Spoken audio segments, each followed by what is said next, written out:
Hello नमस्कार मेरे प्यारे साथियों, मैं अमित एक बार अपने YouTube चैनल जी हाई टेक क्लास में आपका स्वागत करता हूँ। जैसा कि आप सभी को पता है कि ये क्लास हमारी शाम 8 बजे लाइव चलती है ना, सभी को पता है। तो अगर हमारे चैनल जी हाई टेक क्लासेस पे आप नए हैं तो सब्सक्राइब कीजिएगा और बेल आइकन दबाना बिल्कुल ना भूलें, क्योंकि इस क्लास में हम आपको पढ़ाते हैं फिजिक्स, वो भी क्लास 12th की। इसमें ये लेक्चर नंबर हमारा 12 चल रहा है। इसमें मैंने आपको बहुत सारी चीज़ें पढ़ा रखी हैं। ये स्थिर वैद्युतिकी चल रही है, मतलब इलेक्ट्रोस्टैटिक्स चल रहा है हमारे पास में। क्या चल रही है? स्थिर वैद्युतिकी हम पढ़ रहे हैं। इसमें हम स्थिर वैद्युतिकी का अध्ययन कर रहे हैं। ये जिस दिन हमारा चैप्टर खत्म होगा उसके अगले दिन हम आपका एक छोटा सा इसमें जो ओवरऑल व्यूज है, जितने भी स्थिर वैद्युतिकी इलेक्ट्रोस्टैटिक्स के मोस्ट इम्पॉर्टेंट क्वेश्चन हैं वो हम सारे क्वेश्चन आपको बता देंगे कि कैसे हमको उनका विथिन सेकेंड में सोल्यूशन करना है, कैसे हम किसी प्रूफ को अपने तैयार करें, कैसे मुझे अपने प्रूफ को लिखना है। ये सारे फंडा, ये सारे तरीके हम आपको बताएंगे अपनी क्लासेस में।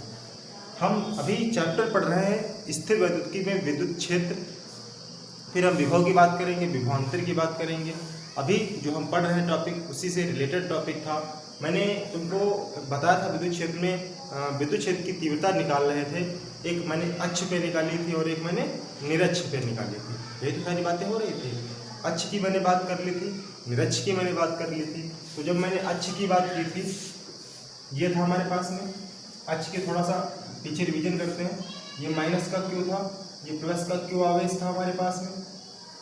यहाँ पर मैंने अक्ष की बात की थी, तो माइनस क्यू से प्लस क्यू की तरफ कोई बिंदु हमारे पास में P था। इस पर हम विद्युत क्षेत्र की तीव्रता का अध्ययन करते थे। ये अक्ष की बात कर रहा था। ये किस पे थी हमारे विद्युत क्षेत्र की तीव्रता? ये थी अक्ष पे, ठीक है। अक्ष की जब हम बात कर रहे थे और फर्स्ट टॉपिक में फिर मैंने बात की थी निरक्ष पे। कहाँ पे बात की थी? निरक्ष पे। मतलब एक माइनस क्यू आवेश, एक प्लस क्यू आवेश, इनके बीच की दूरी क्यू मानते थे, ठीक। अब ये जो बात थी, ये थी बात निरक्ष पे। यहाँ पर कोई बिंदु P था और इस पर हम अध्ययन कर रहे थे, और इसकी जो दिशा हमारे पास में होती थी वो इसके विपरीत होती थी। कैसे होती थी? कि मतलब जो ये दिशा हमारे पास में होती है, जो ये P वेक्टर था, ये P वेक्टर की जो दिशा होती है, अक्ष पे तो बात कर लिए थे कि अक्ष पे माइनस क्यू के विपरीत प्लस क्यू पे अक्ष की ओर दिशा होती थी। लेकिन जो इसमें वेक्टर P हमारे पास में होता था वो प्लस क्यू के यू साइड में, प्लस क्यू के यू साइड में, क्योंकि इन्हीं का भी रोल आने वाला है आपका इस प्रूफ में। तो वहाँ पर हम आपको बातें बताएंगे कि कैसे हमने डिस्कस किया था पिछली वाली क्लास में, कैसे मैंने तुमको प्रूफ समझाया था। ये बहुत सारी मैंने बातें की थी आपसे इस टॉपिक से रिलेटेड मैंने बहुत सारी बातें की थी आपसे। तो आज जो हमारा टॉपिक रहने वाला है और जिस टॉपिक में हम बात करने वाले हैं वो बहुत ही मोस्ट इम्पॉर्टेंट टॉपिक रहेगा आपके लिए, क्योंकि वो ही टॉपिक जो है आपके लिए क्या होने वाला है? मोस्ट इम्पॉर्टेंट होने वाला है, ठीक। तो सभी लोग जुड़ जाएंगे हमारी क्लास में। सभी को पता है क्लास हमारी लाइव चलती है। अच्छा, इसकी जो बात हम कर रहे थे, जो यहाँ पे EP वैद्युत क्षेत्र की तीव्रता, हमने नेट वैद्युत क्षेत्र की तीव्रता निकाली थी किसी अक्ष पर, तो वहाँ के लिए फार्मूला हमारे पास क्या निकल के आया था? यहाँ से जो हमारा E नेट निकल के आया था वो क्या निकल के आया था? 2kP/r³। यही तो निकल के आया था। सभी को बता रहा कि E नेट जब मैंने निकाला था तो 2kP में क्या निकल के आया था? r³ निकल के आया था। अच्छा, जब मैंने बात निरक्ष की थी, निरक्ष की बात जब की थी, तब यहाँ पर मेरा E नेट वाला फार्मूला क्या निकल के आया था? कि kP/r³। ये मैं इसलिए बता रहा हूँ क्योंकि इन्हीं का रोल है आपके पास, जो मैं बताऊँगा तुम्हें, जो तुम्हें निकालना है, ठीक। इसी में आपका छोटा सा लेक्चर रहेगा हमारा, मुश्किल के 20 मिनट का लेक्चर रहेगा। एक टॉपिक ही हम लेकर के आते हैं और इसमें हम एक ही टॉपिक का डिस्कस करते हैं, ठीक। तो उम्मीद है कि सभी को समझ में आ रहा होगा, बेहतरीन समझ में आ रहा होगा, बढ़िया समझ में आ रहा होगा। तो मजा लेते रहिए इसी तरह लाइव स्ट्रीम का और पाते रहिए ढेर सारे वीडियो अमित के साथ में, ठीक। तो अब देखो, अब जो हमारा टॉपिक है उस टॉपिक की थोड़ा सा बात कर लेते हैं। ये तो हमारा पीछे की बात थी कि अक्ष पे चीज़ें क्या हो रही थी और निरक्ष पे चीज़ें क्या हो रही थी, क्योंकि जब तुम्हें अक्ष और निरक्ष पता होगा तभी आप किसी भी बिंदु पर किसी भी बिंदु पर विद्युत क्षेत्र निकाल सकते हैं। जैसे विद्युत द्विध्रुव के कारण ही हम सब कुछ निकाल रहे थे ना। तो आज की जो हेडिंग हमारी रहने वाली है वो हेडिंग रहने वाली है कि विद्युत द्विध्रुव के कारण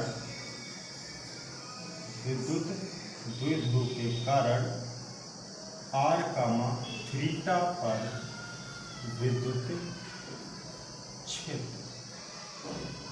बात समझ गए? हेडिंग से समझ गए कि हम कहाँ पर निकालेंगे कि हमारे पास विद्युत द्विध्रुव होगा। और विद्युत द्विध्रुव बताया था ना मैंने कि विद्युत द्विध्रुव की डिफिनेशन क्या होती है, सभी को पता होगी कि विद्युत द्विध्रुव, इसीलिए मैं कहता हूँ कि आप कोई भी मेरा लेक्चर देखें, उस लेक्चर को देखने से पहले आप थोड़ा प्रीवियस जो लेक्चर है उसको देखना जरूरी है, क्योंकि हर एक क्लास हमारी पिछली क्लास से जुड़ी हुई क्लास है। जब आपको बैक की क्लास आती होगी तभी आप आगे की क्लास को कंटिन्यू पढ़ सकते हैं, ठीक। और ये सब पढ़ने के लिए आपको एक चीज़ आपको आनी चाहिए और उसका नाम है वेक्टर, कि वेक्टर आना अनिवार्य है।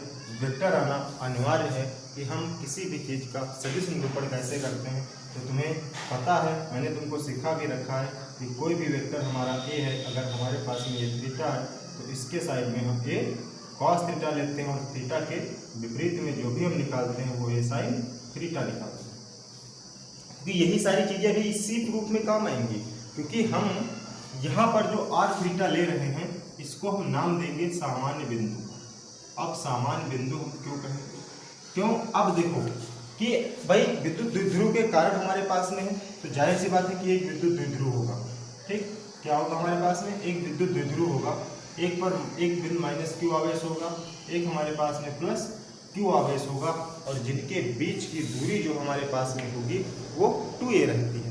सभी को पता है कि बीच की दूरी हमारे पास क्या रहती है?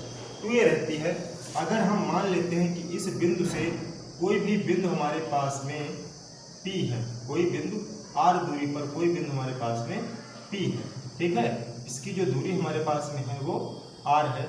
इस r दूरी पर कोई बिंदु हमारे पास में P है, और इस बिंदु P पर मुझे क्या निकालना है?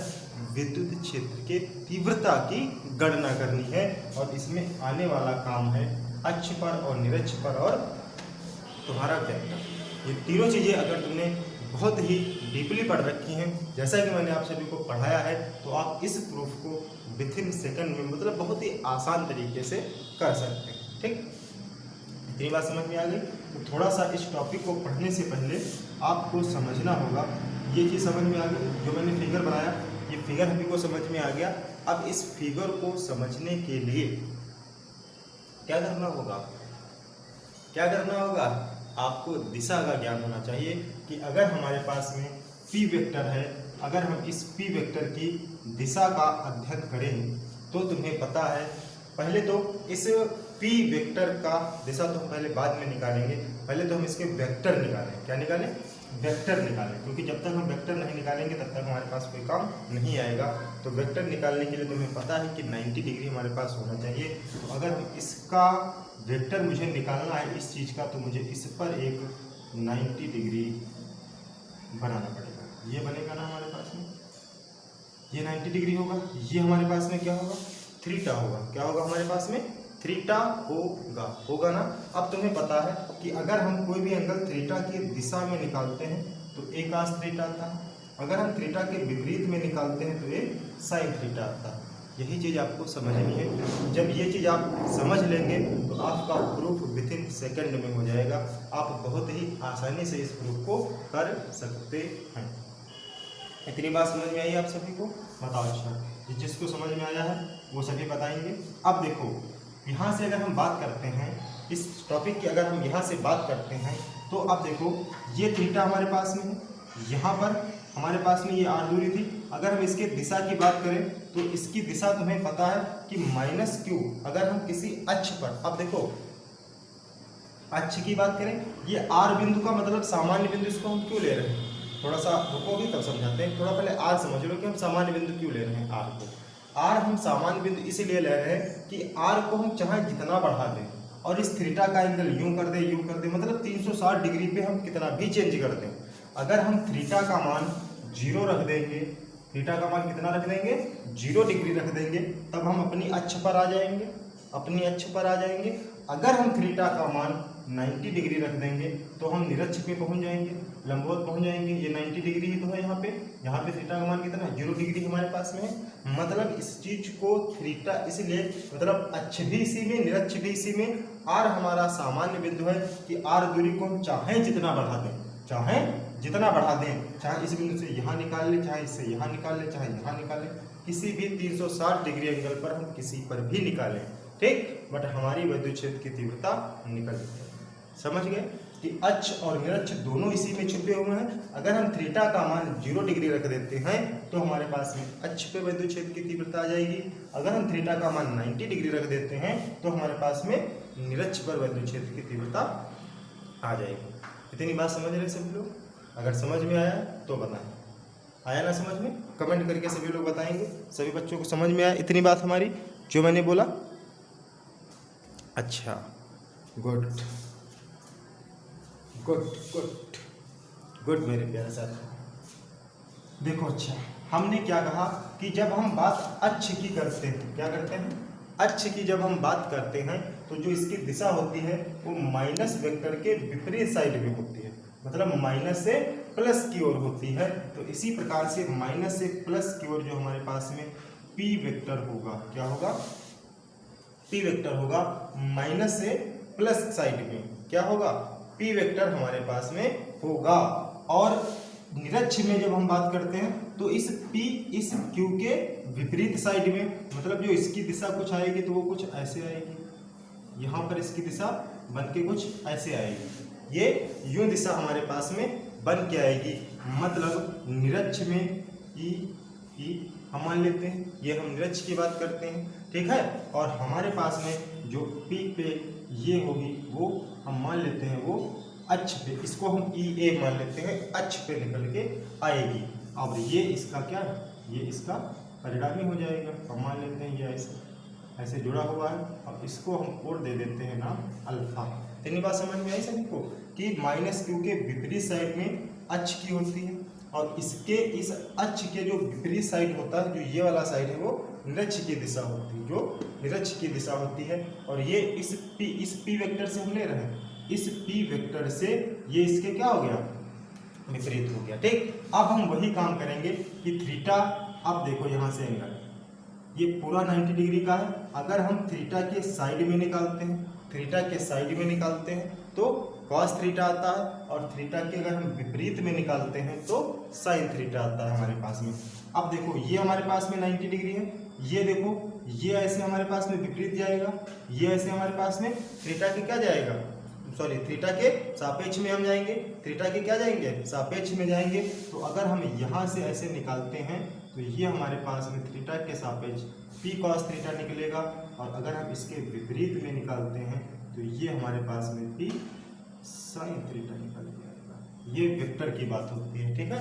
इसी चीज को समझना था तुम्हें। अगर ये चीज़ तुम्हें समझ में आ गई तो अब इसमें कुछ नहीं रहेगा। ये फिगर ही बहुत इम्पोर्टेंट चीज़ है, इसको समझना ही, समझ लो हम समझ जाते हैं कि विद्युत द्विध्रुव के कारण आर थीटा पर विद्युत क्षेत्र की तीव्रता की कैसे गणना करते हैं, ठीक। अब तुम्हें देखो पता है कि हमारे पास में ई ए में क्या ले रहा हूँ, हमारे अक्ष की बात कर रहे थे कि अक्ष पर विद्युत क्षेत्र की तीव्रता क्या होती है। तो अक्ष पर विद्युत क्षेत्र की तीव्रता क्या होती है, 2kp बटे में आर क्यूब, यही होती है ना हमारे पास में, 2kp बटे में आर क्यूब। अब यहाँ पर अक्ष पे जो हम निकालेंगे वहाँ पर p क्या है तुम्हारे पास में, cos थीटा है, क्या है, p cos थीटा है तुम्हारे पास में। तो इस cos थीटा को हम साथ में रखेंगे, तो यहाँ पर जो अक्ष पे निकलेगी वो 2kp cos थीटा बटे आर क्यूब हो जाएगी। और जो हम निरक्ष पे निकालेंगे विद्युत क्षेत्र की तीव्रता, तो kp क्या हो जाएगा, kp साइन थीटा। निरक्ष में हमारे पास में क्या निकल रहा है, kp साइन थीटा बटे में आर क्यूब। ये समीकरण नंबर 1 है, ये समीकरण नंबर 2 है हमारे पास। ये अक्ष की बात थी और ये निरक्ष की बात थी हमारे पास में। तो अक्ष पे 2kp cos थीटा बटे आर क्यूब और निरक्ष पे kp साइन थीटा बटे में आर क्यूब। अच्छा, जब हम कभी भी परिणामी की बात करते हैं, किसकी बात करते हैं? परिणामी में, वेक्टर में अगर मुझे परिणामी ज्ञात करना होता है तो तुम्हारे पास फार्मूला होता है c बराबर under root A square plus B square plus 2ab cos theta. किस को याद है? ये वेक्टर फॉर्म में जब मुझे कोई भी परिणामी की बात करता है तो c बराबर under root A square plus B square plus 2ab cos theta निकाल लेते हैं। किस को याद? सभी को पता है ना कि जब भी मुझे वेक्टर में परिणामी निकालना होता है कि ये हमारे पास में दोनों वेक्टर था और मुझे जब ये परिणामी निकालना होता था, r जब तुम निकालते थे तो a square plus B square plus 2ab cos theta. यही तो फार्मूला फर्स्ट ईयर में यही तो पढ़ के आए। बहुत बड़ा रोल है फर्स्ट ईयर में इसका, लेकिन तुम लोगों ने फर्स्ट ईयर में ये चीज़ें पढ़ी नहीं होंगी, क्योंकि फर्स्ट ईयर बोल देते हो कि first year is rest year है, वहाँ पे तो झक मारते हो सभी लोग। तो यहाँ पे चीज़ें थोड़ा तुमको टफ लगेंगी, लेकिन आप थोड़ा उम्मीद रखिए कि हम आपके साथ में हैं तो चीज़ों को थोड़ा आसान करेंगे करके। तो जब भी हम यहाँ पर परिणामी निकालेंगे, क्या निकालेंगे? परिणामी निकालेंगे, ई नेट निकालेंगे, तो ई नेट निकालने के लिए मुझे क्या करना होगा? फार्मूला लगाना होगा under root A square plus B square plus 2ab cos theta. अब E A square plus E square यहाँ पर दो ही हमारे पास में है, तो यहाँ पर हो जाएगा E A square plus E square plus 2EA cos theta. आ गई बात समझ में? अब हम मान उठा करके रख देंगे यहाँ पर और सॉल्व कर लेंगे इसको। तो EA का मान हमारे पास में जो भी मान है वो रखेंगे, तो 2KP cos थीटा बटे में r क्यूब और इसका होल स्क्वायर प्लस ई का मान रखेंगे तो KP sin थीटा बटे में r क्यूब इसका होल स्क्वायर प्लस 2 EA मान क्या है? 2KP cos थीटा बटे r क्यूब इंटू EA का मान रखेंगे तो KP sin थीटा बटे में r क्यूब। अब अच्छा, ये बात समझ में आ गई तुम्हें? समझ में आया कि नहीं समझ में आया? ठीक है। अब अच्छा, ये जो cos थीटा हमारे पास में होता है ऑलरेडी, ये जो हम cos थीटा रखते हैं तो ये थीटा हमारे पास में एंगल कितना था? 90 डिग्री। ये देखो ये एक लाइन है, जैसे ये तुम्हारे पास में एक लाइन है और इस पर जो ये एंगल बनता था ये थीटा, तो ये है कितना? 90 डिग्री का ही तो है। तो ये तुम्हारे पास में एक लाइन थी और इस पर ये देखो परपेंडिकुलर है, लंबवत है, तो ये वाला जो कोण हमारे पास में वो कितना है? 90 डिग्री है। तो यहाँ पे cos कितना हो जाएगा? 90 हो जाएगा। इतनी बात किस को समझ में आई? जरा बताएंगे इतनी बात किस को समझ में आई? और cos 90 का मान 0 होता है तो ये पूरा पद जो भी हमारे पास में है ये क्या हो जाएगा? 0 हो जाएगा ना। तो इसको हम अगली लाइन में लिखेंगे, तो हम वो ना लिख करके जिसको मान 0 हो गया, इतनी बात समझ गए? ये मान हमारे पास में क्या हो गया? 0 हो गया, तो इसे हम नहीं लिखेंगे, इसे हम हटा देंगे, 0 कर देंगे। अब देखो यहाँ से कॉमन क्या मिल रहा है? देखो यहाँ पे KP लिखा है, यहाँ पे देखो KP लिखा है, r क्यूब यहाँ पे है, r क्यूब यहाँ पे, ठीक। अगर हम KP r क्यूब कॉमन लेंगे इस अंडर रूट से तो स्क्वायर वाला पूरा पद आएगा हमारे पास में। अंडर रूट से अगर हम कॉमन लेते हैं तो पूरा स्क्वायर वाला हमारे पास में कॉमन आएगा। चलो लिख ही देते हो, अपना कंफ्यूज हो जाओगे तुम, ठीक। देखो यहाँ कॉमन अगर हम लेंगे तो KP बटे r क्यूब इसका होल स्क्वायर कॉमन मिलेगा, यही तो मिलेगा हमें, KP बटे r क्यूब का होल स्क्वायर। KP यहाँ था, r क्यूब यहाँ था, KP यहाँ था, r क्यूब यहाँ था, इसमें से और इसमें से तो होल स्क्वायर के साथ कॉमन आ गया। तो हमारे पास ब्रैकेट में अब बचा क्या? ओपन करके देख लेते हैं, 2 दूनी 4 बचा, KP तो कॉमन ले लिया, cos स्क्वायर थीटा बचा प्लस KP मैंने कॉमन ले लिया, यहाँ से sin स्क्वायर थीटा बचा।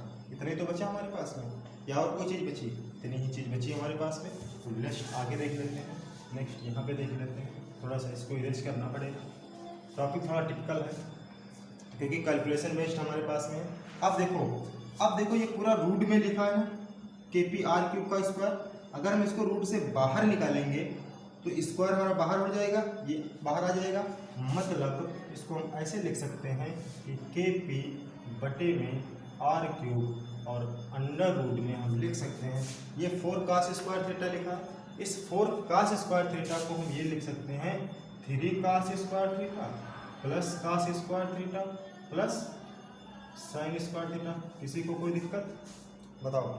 कोई दिक्कत? 3 1 4 cos square theta plus sine square theta, 4 cos square theta plus sine square theta. अच्छा, आगे हम बात कर लेते हैं। तो KP बटे आर क्यूब और अंडर रूट, ये देखो cos square theta plus sine square theta क्या होता है? सबका मालिक 1। तो 3 cos square theta plus sine square theta का मान 1 हो गया। और यही हमारे पास में ये नेट निकल के आ गया कि KP बटे में R cube under root 3 cos square theta plus 1। और यही हमारे पास में फार्मूला बन के आ जाता है कि विद्युत द्विध्रुव के कारण r का थीटा पर अगर मुझे विद्युत क्षेत्र की तीव्रता की गणना करनी होती है तो हम ये लिखते हैं आकर के। अच्छा बताओ, किसी को कोई दिक्कत? अब हम देख लेते हैं कि क्या अक्ष और निरक्ष इसी में बनता है कि नहीं। तुम्हें पता है कि अक्ष पर निकालने के लिए थीटा का मान कितना होना चाहिए? 0 डिग्री। और निरक्ष पे निकालने के लिए अगर हम कोई चीज़ निरक्ष पे निकालते हैं तो थीटा का मान कितना होना चाहिए? 90 डिग्री। होता है कि नहीं होता? अच्छा, cos 0 का मान बताओ और cos 90 का मान बताओ। cos 90 0, cos 0 का मान 1, यही तो होता है हमारे पास में। अच्छा, यहाँ पे अगर हम मान रख करके देखें हूँ तो 3 cos थीटा, पहले हम अक्ष की बात करें, अक्ष की बात करें तो थीटा का मान 0 रखेंगे। थीटा का मान 0 होगा तो ये तो पूरा 1 हो जाएगा, 3 कब 3 1 4 हो जाएगा, 4 का वर्गमूल 2 आएगा। तो 2kp बटे आर क्यूब, 2kp बटे आर क्यूब, वो अक्ष में यही फार्मूला आया था ना, 2kp बटे आर क्यूब। अब निरक्ष की बात कर लेते हैं। थीटा का मान 90 डिग्री रखोगे तो ये 0 हो जाएगा, यहाँ 1 बचेगा तो खाली kp बटे आर क्यूब बचेगा। और ये निरक्ष का फार्मूला होता है। इतनी बात समझ गए होंगे सभी लोग? अगर इतनी बात समझ में आ गई है तो लाइक वाले बटन गुरु दक्षिणा के रूप में दबा दीजिए। आया ना मजा? कितना आसान था, कितने आसान शब्दों में मैंने इसका विश्लेषण कर दिया। समझ में आया ना सभी को कि कैसे हम विद्युत, ये जो टॉपिक है, और तुमको एक ही बात बता दे कि जो ये टॉपिक है आपका क्लास में जो भी टीचर पढ़ाता है वो इसको छुड़वा देता है। क्या करता है? इसको छुड़वा देता है, इसको करवाता ही नहीं, करवाएगा ही नहीं, आपको करवाता ही नहीं है, ठीक है। बट इस पर बेस्ड है तुम्हारे न्यूमेरिकल, और जब आप आगे अपनी क्लासों में जाएंगे, आप ग्रेजुएशन करेंगे जा करके, तब ये चीज़ें वहाँ पे आएंगी, तब आप बिल्कुल हवा बवा हो जाएंगे कि क्या ये बात, ये तुमने नई चीज़ पढ़ रखी है, क्योंकि तुमने इंटर में ये चीज़ पढ़ी नहीं है। कभी आप बुक खोल करके देखा करो कि टीचर मुझे कितना पढ़ा रहा है और कितना वो गायब कर रहा है वहाँ से, ठीक, कितना पढ़ा रहा है, कितना वो गायब कर रहा है। तो गायब मत होने दो, चीज़ें पूछो उस टीचर से कि सर ये आपने क्यों छुड़वाया, ये मुझे आगे भी करना है, ये तो है नहीं कि इंटर तक पढ़ लिए काम खत्म हो गया, ठीक। तो चीज़ें तुम्हें आगे भी पढ़नी है, तो उसके लिए तुम्हें काम करना होगा। अगर तुमको यहीं पे tan अल्फ़ा का मान निकालना हो तो tan अल्फ़ा का मान निकालना हो, ये तुम्हारे पास में अल्फ़ा है, ये तुम्हारे पास में अल्फ़ा है। tan अल्फ़ा होता है लंब बटे आधार, tan अल्फ़ा क्या होता है? लंब बटे आधार। तो लंब हो जाएगी ये और आधार हो जाएगी ये, क्योंकि ये आधार है और ये क्या है? लंब है। तो लंब हो जाएगी ई और बटे में ई tan अल्फ़ा का मान। अब यहीं से अगर तुम मान रखना चाहोगे तो ए का मान क्या है हमारे पास में?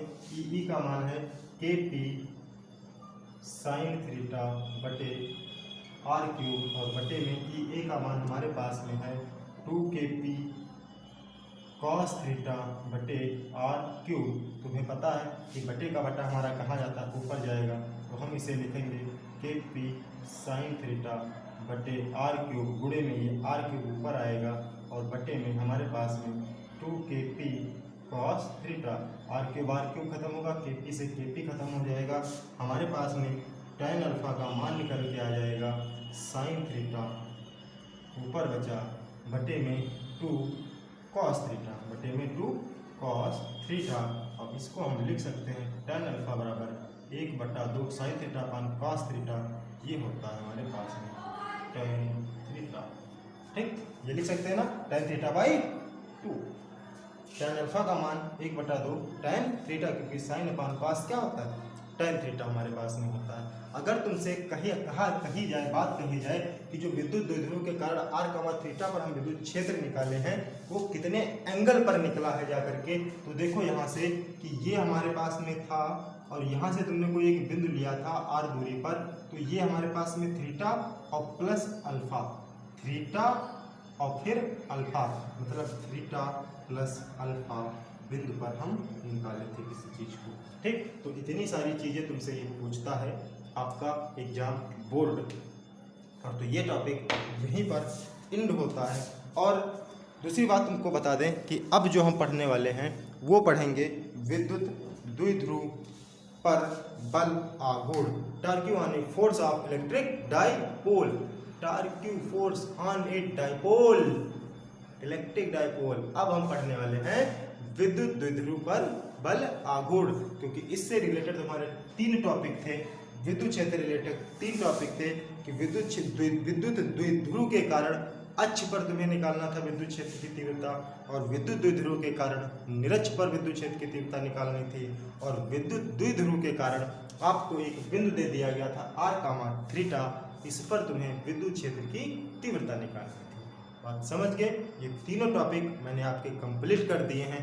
अब जो आपके पास में आएगा नया टॉपिक, और जो होगा विद्युत द्विध्रुव पर बल आघूर्ण, मतलब force torque on a dipole electric या इलेक्ट्रिक डाइपोल। तो उम्मीद है कि ये लेक्चर आपको समझ में आया होगा। अगर हमारे चैनल पर आप नए हैं तो सब्सक्राइब करना ना भूलें, साथ में बेल आइकन आप दबा देंगे तो आपको नोटिफिकेशन तुरंत ही मिल जाएगा। तो बने रहें हमारे जी हाई टेक क्लासेस पे और लेते रहिए इसी तरह लाइव स्ट्रीम का मज़ा। और बहुत ही क्या कहें हम आपको कि क्लास 12 में आपको इतना मैंने एक वादा किया था आते आते कि हम 90+ स्कोर आपका कराएंगे, तो 90+ स्कोर आपका कराएंगे, ये मेरा दृढ़ निश्चय, मेरा वादा है आपसे। ठीक, अगर आप डेली हमारी क्लासेस में आते हैं, डेली शाम 8 बजे आना ना भूलें जी हाई टेक क्लासेस के साथ। थैंक यू, जय हिंद, जय भारत मेरे प्यारे साथी।